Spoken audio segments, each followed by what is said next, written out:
So nung paakyat kami, si Papa masyadong excited. Videoan ko daw lahat ng angle. Himala kasi ayaw niya lagi nagpapa-video, nagpapa-picture, pero this time gusto niya lahat merong video.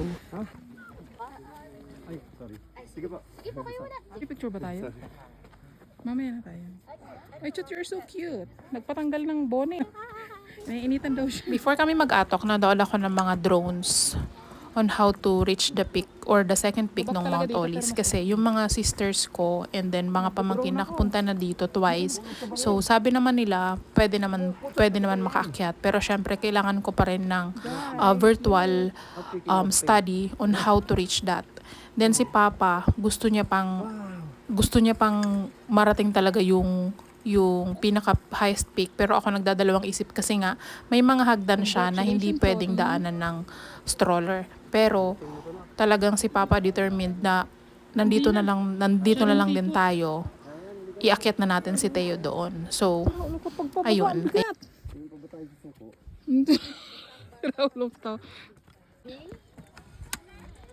Hindi ko naman nadala yung ano niya kasi sa neck brace.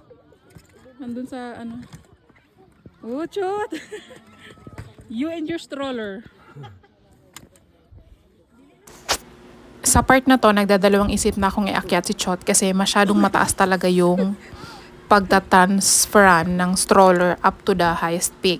Then, syempre, medyo madulas siya kasi taglamig na nga and medyo yung ambon talaga masyadong, kumbaga, madami. So, it makes the soil slippery and basa talaga. So, before kami umakyat, chinek ko muna on how to handle yung terrain na yon.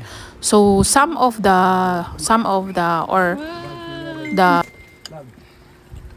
tourists with us are willing to help us, pero as much as possible, kami lang ni Papa yung mag-transfer para nga talagang achievement. So, inaalaya-alayan naman nila kami, tinitingnan nila kung paano namin i-transfer pataas si Choti.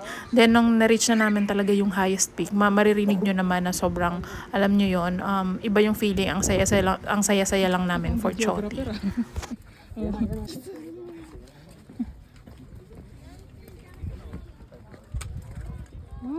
Choti!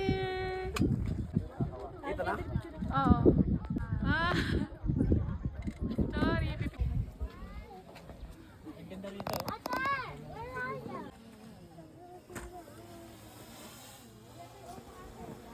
So now that I am editing this video, doon ko lang nakita na delikado rin pala na iakyat yung stroller, lalo na kung hindi siya heavy duty, hindi mo kayang i-control. It's because of the terrain. Kasi yung mga dadaanan talaga, nasa gilid siya ng medyo bangin, pero may bangin talaga siya. Ayun, talagang pag gusto mong may gawin para sa anak mo, kaya mo siyang gawin. Syempre, meron tayong mga preparation to do it. And of course, may mga safety precautions din tayong dapat hinahanda before going to the activity na beyond the limits of our child. Pero ayun, nag-enjoy kami doon. Sobrang enjoy. Makikita mo or yung mga decision making, yung strategies. Syempre, lakas ng loob at ang lamig doon. So, ayun, nakita nyo naman, super enjoy kami ni Papa. And then, matatawa ka dito kasi, syempre, nagbi-video ako.